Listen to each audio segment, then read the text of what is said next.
오늘은 이 시편 23편의 말씀으로 하나님의 말씀을 전하도록 하겠습니다.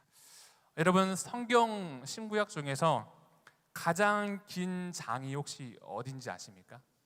시편 119편. 너무 쉽죠? 총 176절로 되어 있더라고요. 그러면 가장 짧은 장은 어디일까요? 여기도 시편입니다. 한번 찍어보세요. 시편 117편입니다. 모르셔도 돼요. 그냥 시편 117편인데 두 절로 되어 있어요. 그렇다면 가장 두꺼운 장은 어디일까요? 뜬금없죠. 성경의 겉장이 가장 두껍습니다. 네, 넌센스인데 생각보다 반응이 없네요. 네. 성경은 총 66권이죠. 66권이고 장수로는 1189장으로 되어 있고 절로 나눠보면 약 31,102개의 구절로 구성이 되어 있다고 합니다. 물론 성경 구절 한 절 한 절이 다 하나님의 진리를 담고 있는 생명의 말씀인데, 여러분, 성경 신구약 중에서 혹시 여러분들이 특별한 은혜를 기억하고 붙잡고 있는 말씀들이 다들 한 구절씩은 있으시죠? 저도 있는데요. 아마 여러 가지 말씀 중에 공통된 부분들도 아마 있을 거예요. 한국인들이 가장 사랑하는 팝송이라는 리스트가 있어요. 아마 리스트를 한번 찾아보시면 여러분들이 한 번쯤은 들어봤을 듯한 그런 팝송 리스트가 나올 건데, 제가 이제 설교를 준비하면서 한번 인터넷에 찾아봤거든요. 한국인들이 가장 좋아하는 성경 구절 탑 10을 딱 쳐봤어요. 여러 개의 블로그가 나오고 유튜브 영상도 많이 나오는데, 그 중에서 이 탑 10에 빠지지 않는 성경 구절이 시편 23편이더라고요. 그 중에서 1절, 여호와는 나의 목자시니, 다 외우시죠? 다 아는 구절 1절, 시편 23편 1절의 말씀이 한국인들이 가장 사랑하는, 좋아하는 성경 구절 탑 10에 빠지지 않고 이제 많이 들어가는 것을 발견을 했습니다. 그런데 시편 23편 1절은 우리가 너무나 다들 잘 알고 있고 많이 외우고 또 묵상을 합니다. 그런데 시편 23편을 쭉 읽어보시면 이 시편 기자의 다윗의 이 묵상과 깊이의 고백이 뒤로 가면 갈수록 더욱더 깊어지고 더욱더 무게가 있는 울림으로 다가오는 것을 경험을 합니다. 예수님이 우리의 목자가 되신다라는 것을 우리가 고백하고 찬양하고 기도하고 높여드리고 또 설교를 통해서 많이 듣죠. 그런데 우리는 어떠합니까? 다 양 같아서 하나님의 목자 되심을 온전히 우리가 따라가지 못할 때가 많이 있어요. 만족한다라고 고백을 하지만, 주님만으로 만족한다라고 고백하지만 때로는 삶의 무게에 짓눌립니까? 짓눌리지 않습니까? 짓눌릴 때가 우리의 모습입니다. 그러나 그런 삶을 살아가는 우리에게 하나님께서는 그 가운데에 말씀을 들려주시죠. 그런 믿음의 삶을 살아가고 있는 우리에게 오늘 이 들려주시는 귀한 생명의 말씀이 저와 여러분들을 향하신 하나님의 그 풍성한 사랑과 은혜를 다시금 붙들게 되는 복된 생명의 말씀 되기를 소망합니다. 그렇다면 하나님께서는 오늘 이 다윗의 시편의 이 고백을 통하여 우리가 어떠한 신앙인으로 삶을 살아가기를 말씀하실까? 첫 번째는요, 주님으로 채워질 때 우리 삶의 잔은 찬송이 된다라는 거예요. 우리 5절의 말씀 같이 함께 읽어보겠습니다. 시작. 주께서 내 원수의 목전에서 내 잔이 넘치나이다. 아멘. 다윗은 왕이 되기 전에 어떤 직업을 가지고 있었죠? 백수였나요? 목자였죠. 목자. 목자였던 다윗은요, 이 하나님과 자신과의 관계를 그리고 하나님과 우리와의 그 관계를 목자와 양으로 비유를 하고는 합니다. 이런 비유는 예수님께서도 하셨죠. 예수님이 우리의 목자 되시고 우리는 그 주님의 양인 것을. 다윗은 아마 이 자신의 그 목자로서의 그 경험을 자신을 향한 그 하나님의 사랑과 은혜를 깨닫는 그런 통로로 사용하였을 거예요. 방금 읽은 5절의 말씀을 보시면 다윗이 고백하는 두 가지가 있는데, 그 중에 첫 번째는 무엇이냐면요, 내 원수의 목전에서 내게 상을 하나님이 차려주셨다라는 거예요. 하나님은 어떤 분으로 고백합니까? 내 원수의 목전에서 내게 상을 차려주신 하나님을 고백하고 있는 거죠. 원수의 목전이라는 것은 원수의 눈앞이죠. 원수의 눈앞에서 상을 베푸신다. 그냥 너 잘했어 라고 그런 그 리워드로서의 보상으로서의 상장을 주는 그런 의미가 아니라, 뭐 들어서 아실 테지만 잔치상이거든요. 원수가 보는 눈앞에서 잔치상을 차려주신대요. 여러분, 상식을 뛰어넘는 우리가 이해하기 어려운 하나님의 모습이죠. 원수가 눈앞에 있지만 그 원수의 눈앞에서 잔치상을 차려주신다라는 이야기죠. 여러분, 그런데 이 말씀은, 이 고백은 그냥 단순히 상식적인 의미가 아니에요. 목자였던 다윗이 실제로 경험하였던 그의 삶의 이야기라는 거죠. 다윗은 양을 돌보는 목자였죠. 여러분, 양은 어떠한 존재입니까? 연약하고 두려움이 많은 존재이죠. 또 양은 시야가 넓습니까? 좁습니까? 좁죠. 한 치 앞도 못 보는 존재가 양이에요. 양은 무리를 짓기 때문에 앞에 양이 잘못 길을 가도 그냥 신경 쓰지 않고 앞 양만 줄줄이 보고 따라 건널 정도로 시야가 좁은 존재가 이 양이에요. 양은 목자가 없으면요 죽을 수밖에 없어요. 금방 낭떠러지로 떨어지는지도 모르고 줄줄이 소세지처럼 따라가 죽음에 이르는 존재가 양이죠. 생존의 차원에서도 어떠합니까? 맹수에게 노출이 되었을 때 스스로의 힘으로 지킬 수 있는 존재입니까? 아니요. 스스로의 힘으로 지킬 수 없는 존재가 양이에요. 그런데 이처럼 연약하고 부족하고 한계가 많은 이 양이라는 존재가 쉼을 누릴 수 있는 때가 있는데 언제냐면요, 목자와 함께 있을 때예요. 목자가 그의 곁에 지키고 있을 때, 그때 비록 동일하게 원수가, 늑대가, 이리가, 맹수가 양을 잡아먹기 위해서 눈치를 시시탐탐 호호 노리고 있다 할지라도 목자의 곁에 있을 때에 양은 그 가운데에 안전을 경험한다라는 거죠. 풀을 뜯으면서 때로는 목자가 인도한 그 물가로 나아가서 물도 마시고 목도 축이고, 이처럼 맹수가 아무리 양을 잡아먹기 위해서 노리고 위협을 하여도 목자의 막대기와 지팡이가 양을 돌보고 지키기에 양은 그 가운데 쉼을 경험하게 된다는 거죠. 이러한 이 목자와 양의 모습과 관계를 다윗이 지금 하나님과 자신과의 관계로 지금 대입을 하고 있는 거예요. 여전히 원수가 자신의 삶에 존재하는 거예요. 존재하지 않는 게 아니에요. 존재하고 자기의 가치를 조롱하고 모욕하여도 그 원수가 눈앞에 있어도 하나님께서는 그 원수의 눈앞에서 잔치상을 베풀어 주신다라고 다윗이 지금 고백을 하고 있는 거죠.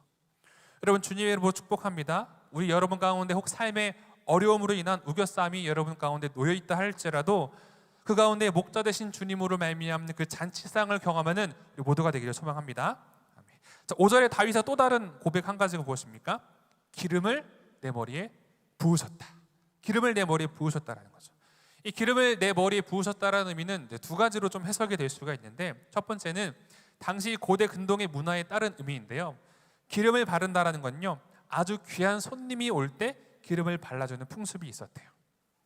누가복음 7장을 보시면 예수님께서 바리새인 집에 들어가시는데 그 가운데 한 여인이 예수님의 발에 향유를 붓고 자신의 머리카락으로 예수님의 발을 닦아주는 이야기가 나오거든요.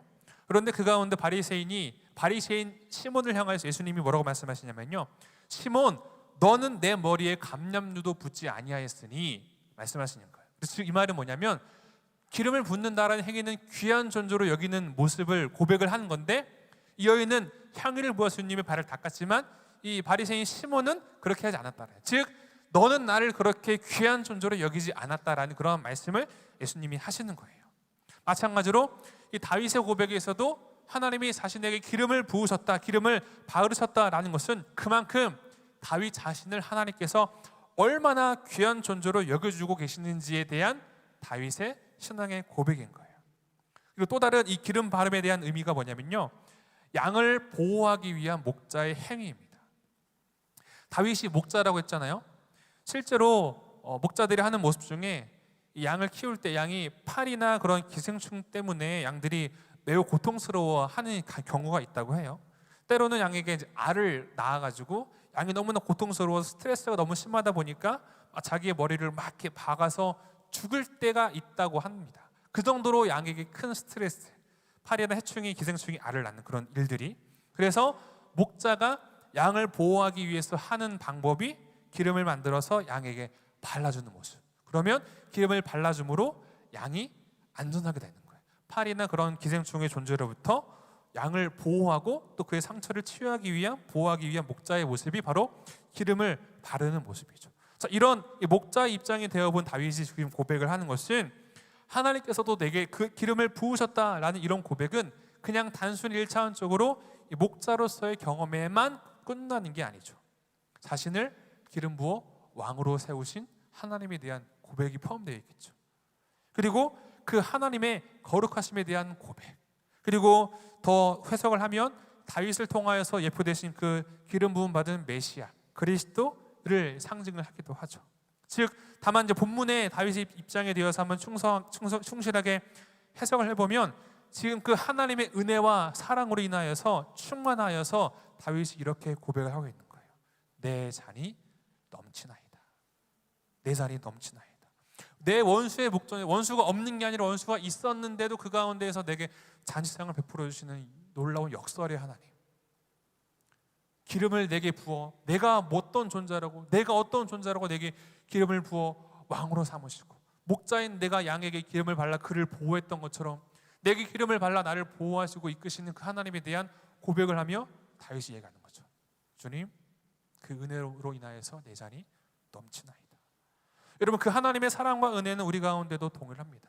우리는 우리에게 한번 질문을 던져볼 필요가 있어요. 나는 나의 잔을 무엇으로 채우고 있는가? 무엇으로 채우기 위해 노력을 하고 또 무엇으로 채워질 때 그것으로 인하여서 만족을 우리가 얻고 있는가를 질문을 던져봐야 한다는 거죠. 여러분, 금메달 그리고 은메달, 동메달을 딴 선수 중에서 누가 가장 행복할까요? 주관적이죠. 아마 금메달이지 않을까요? 그래도 세계 1등이다 그런 마음이 있겠죠. 아마 그럴 거예요. 그런데 만약에 은메달과 이 동메달을 딴 사람 중에 누가 더 행복할까요? 둘 다 행복할 거예요. 그런데 한번 가정을 해볼까요? 만약에 은메달을 딴 선수가 금메달 딴 선수하고 기록 차이가 0.2초, 0.3초밖에 차이가 안 났다고 생각해 보세요. 물론 그럼에도 불구하고 은메달에 감사하고 기뻐할 테지만, 이게 어디냐고 할 테지만 그 0.2초, 0.3초 그것만 내가 조금만 더 빨랐으면 금메달 땄을 것이고 연금도 탈 수 있을 테고 연금도 달라졌을 텐데, 그런 마음들이 한 번쯤은 생각해 볼 수 있지 않겠습니까? 그렇죠? 그러면 반대로 동메달을 딴 선수, 동메달을 딴 선수의 입장에서는 한번 상상을 해보면 4등을 한 선수하고 비교해 봤을 때 정말 근소한 차이로 동메달을 딴 거예요. 내가 조금만 늦었어도 메달을 못 땄을 텐데 그래도 이 동메달이라 또 딴 게 어디냐라는 그런 마음이 있을까 없을까요? 있겠죠. 한번 상상을 해본 거긴 하지만 결국 무엇으로 우리의 마음을 채우는지에 따라서 결과가 다르게 나타나기도 한다는 것을 우리는 생각을 해볼 필요가 있다는 거죠. 우리들의 삶에 실제로 적용을 해보면 이런 경우가 되겠죠. 아마 각각의 그 마음 속에 각자의 원함이 다 있을 거예요. 근데 다른 것은 몰라도 이것만큼만 내게 있으면 다른 건 다 필요 없는데 그냥 저것만 나한테 있으면 내가 너무 좋을 텐데, 더는 여한이 없을 텐데 라고 말하는 그런 제목들이 아마 있으실 겁니다. 그렇다면 여러분, 한번 정말 그 내가 간절히 원하는 그것이 나에게 딱 주어졌을 때 더 이상 여한이 없을까요? 아니요. 또 다른 것을 찾아 나가는 존재가 우리 사람이에요. 우리 스스로의 모습을 가장 잘 알고 있죠. 한 가지 예를 들면 일반화시키긴 좀 그렇지만, 여러분 자녀를 처음 얻었을 때 어떠합니까? 이 자녀가 키 얼마 정도 되고 공부 얼마큼 해가지고 어떤 대학 가고 어떤 사람 되고 하는 소원도 있었습니까? 그냥 다른 거 없었을 때 그냥 건강하게만 무럭무럭 자라주는 게 제일 가장 넘버 원이었죠. 그냥 존재만으로도 너무나 감사하고 하는 게 자녀의 첫 만남이었잖아요. 그런데 어떻습니까? 건강한 게 감사한데 이제 자라면서 욕심이 조금씩 들어오죠.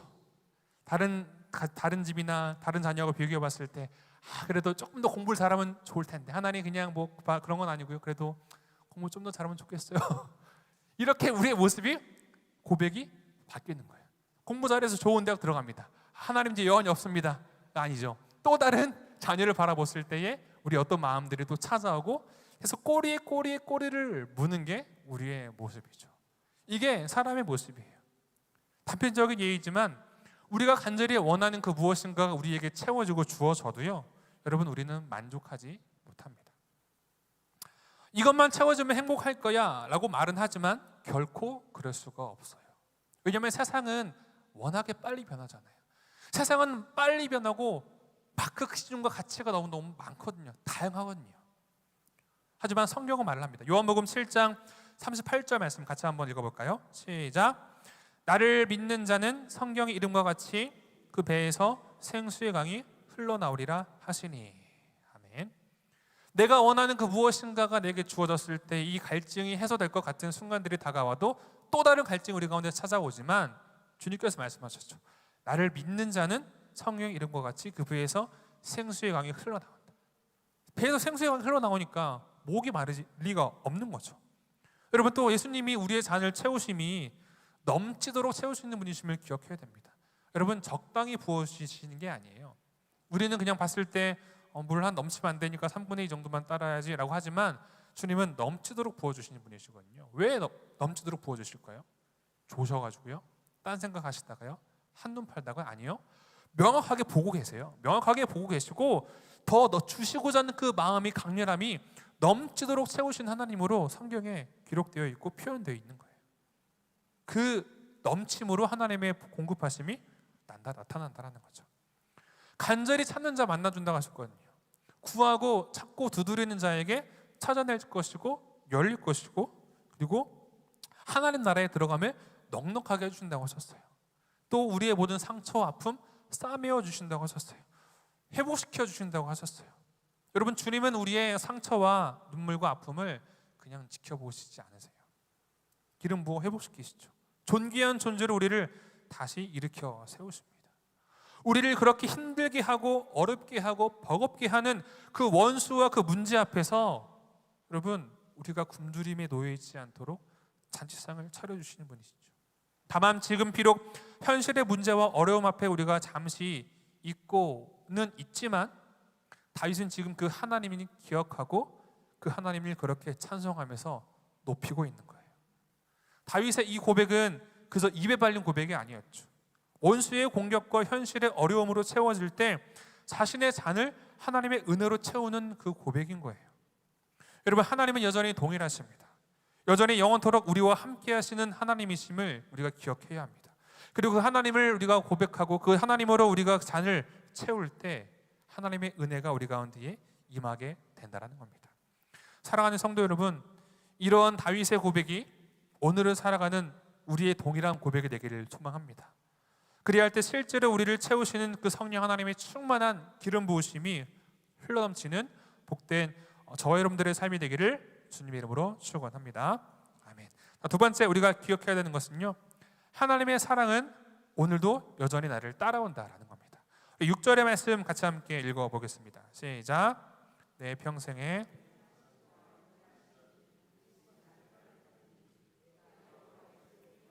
살리로다.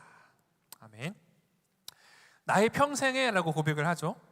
여러분, 다윗은 자신이 숨쉬는 그 모든 순간마다 하나님의 선하심과 인자하심이 멈추는 날이 없음을 그는 고백을 하고 있는 거예요. 여러분, 이러한 고백이 그냥 단순한 지식적인 머리에 머물러 있는 이성적인 고백이었을까요? 목자인 자신의 경험에서 왔겠죠. 그리고 지나온 자신의 인생을 돌아볼 때 하나님이 그렇게 역사하셨음을 그가 기억하고 경험하였기에 지금 그런 고백을 하고 있는 거예요. 그런데 그 하나님의 은혜가 다윗에게 어떻게 임한다라고 기록을 하고 있습니까? 선하심과 인자하심이 반드시, 있고 없고가 아니라 반드시 100%, 1000%, 1000% 반드시 따른다. 다윗을 따르는 은혜로 임한다고 하십니다. 그것도요, 그냥 따른 게 아니라 확신에 찬 반드시. 여러분, 이 따른다라는 이 단어가요, 히브리어로 보면 이제 라다프라고 하는데 이런 뜻이더라고요. 뒤쫓다, 그리고 추격하다. 그냥 우리가 볼 때 그냥 따른다라고 했을 때의 그 느낌과 뒤쫓는다, 추격한다라고 했을 때 느낌이 좀 어때, 차이가 느껴지십니까? 조금 더 강력한, 조금 더 강한, 조금 더 확실한 느낌이 있지 않으세요? 이처럼 하나님의 선하심과 인자하심이 다윗의 뒤에서 그저 마지못해서 싫은데 끌려오는 게 아니라 매우 적극적으로 다윗을 추격하고 뒤쫓고 있다는 거예요. 무엇이요? 하나님의 선하심과 인자하심이. 여러분, 이것이 다윗에게 어떠한 의미였을까요? 다윗은 쫓기는 인생이었습니다. 물론 앞서가기도 했지만 쫓기는 인생이었죠. 사울에게 쫓겼고 아들에게도 쫓겼고 원수들에게 쫓기는 인생이었죠. 어린 시절에는, 왕이 되기 전에는, 목자인 시절에는 집안의 막내로 형제들조차도 아버지조차도 거들떠보지 않는, 신경 쓰지 않는 그런 말제 인생이었죠. 그러나 그런 순간 다윗은 그 가운데에 하나님의 따라오심을 알았을까요? 아니, 우리들에게 대입을 해보면 여러분, 아무리 설교자가 설교하고 성경이 기록되어 있고 믿음의 사람이 권면해도 여러분들 앞에 놓여있는 그 문제와 어려움 앞에 여러분 정말 진심으로 100% 문제를 다 잊어버리고 하나님만을 고백할 수 있습니까? 저는 못합니다. 왜냐하면 기도하고 하나님의 말씀 붙잡긴 하지만 돌아서면 또 그 문제가 또 있거든요. 하나님, 아멘, 알겠습니다 하지만 돌아서면 또 문제가 또 떠오르거든요. 다윗도 그랬지 않았을까요? 원수가 쫓아오고 조롱과 비방이 오는데요, 억울한 마음들이 그에게 있었겠죠. 그 다윗도 그런 마음의 연약함과 어려움들이 있었을 거예요. 실제로 시편의 고백을 보면 다윗이 자기의 억울함과 마음의 상함들을 하나님께 때로는 따지기도 하거든요. 억울함을 호소하기도 해요. 그러나 끝에 고백을 보면요, 그럼에도 불구하고 그 가운데 하나님을 찬양하고 높이는 다윗의 고백이 나타나요. 이 말인즉슨 다윗도 마음에 무너짐이 있었다라는 거죠. 마음에 어려움들이 있었다라는 거예요. 하지만 상황과 어려움을 호소하기는 하지만 결국 하나님의 선하심과 인자하심을 다윗은 고백하고 노래하게 돼요. 그런 자신의 인생을 돌아보며 다윗은 자신을 추격하던 원수들의 그 걸음을 바라본 게 아니라 그보다 하나님의 인자하심과 선하심이 더욱 강력하게 자신의 삶을 따라온 것을 추격하고 있었음을 다윗이 고백하는 거예요. 1800년대 시카고에 스패포드라고 하는 한 크리스천이 있었습니다. 성공한 변호사였고 신학교에서 이사직을 감당할 정도로 독실한 크리스찬이었고 당시 세계적인 복음 증거자였던 무디의 동역자였다라고 해요. 이런 또한 교회에서도 중직을 맡았던 누가 보더라도 정말 신실한 아주 기독교인이었어요. 그런데 그런 그의 인생에 어려움이 찾아옵니다. 어느 날 큰 화재로 인하여서 재산이 다 사라진 거죠. 우리 오늘날 같은 경우는 뭐 농장이란다. 통장에 넣으면 괜찮잖아요. 그때는 뭐 그런 게 없었겠죠. 아무튼 재산이 다 사라져요. 그런데 여러분 그렇지 않습니까? 왜 어려움과 고통은 한꺼번에 몰려오거나 연달아서 올까요? 스패포드도 마찬가지로 이 일이 일어나기 얼마 전에 그의 첫째 자녀가 하나님의 부르심을 입어요. 자녀를 잃은 거죠. 이 절망적인 시련의 연속이 그 인생에 찾아왔어요. 그 가운데 그 가족에게 필요했던 것은 휴식이 필요했습니다. 그래서 휴식을 취하기 위하여서 스패포드는 자신의 아내와 4명의 딸들과 함께 영국으로 휴양을 떠나기로 합니다. 그리고 출발을 하려고 준비를 하는데 출발을 앞둔 바로 얼마 전에 급한 일이 생겨서 이제 스패포드는 같이 출발을 못한 상황이 생겼어요. 그래서 이제 아내하고 딸들을 먼저 배에 태워서 보내고 자신은 이후에 합류하기로 하고 먼저 배에 태워 보내요. 배가 이제 순항을 합니다. 그런데 모두 잠이 든 새벽 그 배는 바다에서 침몰하고 말아요. 그 배에 탄 인원 200여 명의 목숨이 그 배의 사고로 인해서 잃어버리게 돼요. 그 가운데에 이 스패포드의 딸들도 포함되어 있었어요. 모두 자녀들 다 목숨을 잃고 아내만 살아남게 돼요. 이 소식을 이제 이 스패포드가 듣고 얼마나 큰 충격이었을까요? 그래도 강인한 남자였던 것 같아요. 마음을 붙들고 딸들을 잃음으로 인하여서 마음에 그런 정신이 나가 정말 혼이 나가 있을 듯한 그 아내를 데리러 가기 위해서 영국 행배에 다시 그도 몸을 실어요. 그리고 한 바다를 지나갑니다. 그런데 어느 한 지점을 지나가는데 지금 지나가고 있는 그 바다 위가 자신의 딸들이 잠들어 있는 바다라는 것을 그가 듣게 돼요.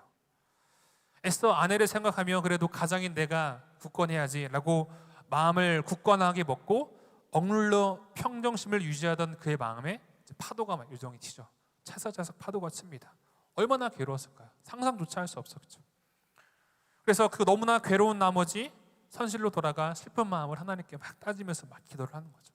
울부짖으면서 기도를 드리기 시작해요. 절망하고 탄식하며 기도하던 그때에 이 스패포드의 마음에 형언할 수 없는 하나님에 대한 신뢰와 평안이 솟구쳐 오르고 그 동안에는 그가 고백하지 못했던 한 평안을 고백을 합니다. 그리고 그때 이 스패포드가 써내려간 시가 이 찬송가예요. 내 평생에 가는 길 순탄하여 늘 잔잔한 강 같든지 큰 풍파로 무섭고 어렵든지 나의 영혼은 늘 편하다. 내 영혼 평안해. 내 영혼 평안해. 이런 찬송가의 고백을 그가 시를 지어요. 여러분 정말 마음이 평안했을까요? 물론 하늘로부터 오는 하나님의 놀라운 은혜가 그에게 임하고 그런 평안함 속에 이런 시를 고백했겠죠. 그러나 그 전에 그의 마음은 표현할 수 없는 마음의 무너짐이 있었을 거예요. 너가 그렇게 신앙인으로서 시간과 물질을 다 바쳐서 하나님께 헌신했는데 그 결과가 이게 뭐냐? 더 잘되고 떵떵거리며 살아야 되지. 너 재산도 다 없잖아. 그래, 이 정도 그럴 수 있다고 쳐. 너 자식도 죽고 딸들도 죽고 이게 뭐야? 네가 믿는 하나님 선하시니? 네가 믿는 하나님 인자하시니? 라는 사단의 조롱이 그에게 있었겠죠. 때로는 주변 사람들의 시선이 그에게 참 많이 힘들었을 거예요. 어른이를 당하면 대놓고 얘기하지 않잖아요. 옆에서 아유 사람들의 시선들이 다 그에게 느껴지는 거예요. 이런 마음이었겠죠. 이처럼 원수의 조롱과 상황은 변하지는 않았지만 그 믿음의 고백 아래 여러분 그는 하나님의 선하심과 인자하심이 취급해 옴을 그의 잔을 평안으로 하나님께서 채워주셨다라는 거죠. 어려움에 놓여 있었지만 그가 하나님의 은혜를 고백할 때에 그 주님으로 그의 잔이 채워질 때에 노래가 된 거죠. 여러분 우리의 인생도 돌아보면 그렇죠. 넘어질 때도 있습니다. 멀어질 때도 있고요. 때로는 두려울 때도 있어요. 앞이 캄캄히 보이지 않을 때가 있어요. 하나님은 여러분 그러나 그 가운데 절대로 포기하지 않으시고 우리를 끝까지 따라오시는 분이시죠. 언제까지입니까? 내 평생에 영원히. 우리가 잘할 때든 우리가 못할 때든 우리가 넘어질 때든 걸어가고 있는 때든 상관없이 영원히 하나님의 그 인자하심과 선하심이 우리를 따라오고 있다고 성경은 우리에게 이야기합니다. 이 구절을 찰스 스펄전 목사님은 이렇게 이야기합니다. 하나님의 선하심은 결코 나를 떠나지 않는다. 내가 산을 오르든 골짜기를 지나든 그분의 자비는 내 뒤를 따르며 나를 천국까지 인도한다. 여러분 우리에게 필요한 신앙인의 자세는 무엇일까요? 여호와의 집에 계속해서 머무는 것, 주님 품으로 반복해 돌아가는 거룩한 습관이 필요합니다. 여러분 아까 우리 찬양으로 고백했잖아요. 주님의 궁전에서의 그 한 날이 세상에서의 그 첫날보다 좋다고. 여러분 그런데 우리는 어떠합니까? 세상에서의 첫날까지는 아니어도 주님 그래도 세상에서 한 열흘 정도는 좀 살아봐도 괜찮지 않나요? 라고 우리는 하죠. 그게 우리의 모습이죠. 그러나 주님은 우리가 그렇게 살아가지 못하도 그래도 우리가 여기에만 머물러 있는 우리 고백이어도 여러분 자녀가 엄마 사랑해요 라고 말은 해도 여러분 너 왜 그렇게 얘기해? 라고 부모가 하지 않잖아요. 다 알고 그래도 그 자녀의 모습을 보며 그래 내 아들 내 사랑하는 딸 부모님이 얘기하는 것처럼 하나님도 그렇게 우리를 이끄신다라는 거죠. 우리가 원수의 문제 앞에 쫓김을 당하고 있는 것 같아서 숨 돌릴 순간이 없는 것 같다는 순간도 하나님이 보이지 않는 것 같은 그 순간에도 하나님의 은혜와 자비는 마지못해서 끌려오는 게 아니라요. 적극적으로 아주 의지적으로 아주 강렬하게 아주 주권적으로 우리의 삶을 따라오신다라는 거죠. 이것이 하나님의 선하심과 인자하심에 추격당하는 신앙인의 자세라는 거죠. 여러분 우리는 무엇에 쫓기고 있습니까? 건강의 염려에 쫓길 때도 있죠. 때로는 사업의 시험으로 인한 쫓김이 있을 때도 있어요. 때로는 시험에 쫓길 때도 있고 자녀의 문제에 쫓길 때도 있고 성적 때문에 쫓길 수도 있고 사역의 결과에 쫓길 때도 있고 사람의 인정에 쫓길 때도 있고 성공과 실패에 쫓길 때도 있고 한 치 앞도 모르는 인생으로 인하여서 미래에 대한 두려움과 염려에 쫓길 때도 있고요. 하지만 여러분 기억해야 합니다. 오늘도 그 하나님의 선하심과 인자하심이 우리를 추격하고 있습니다.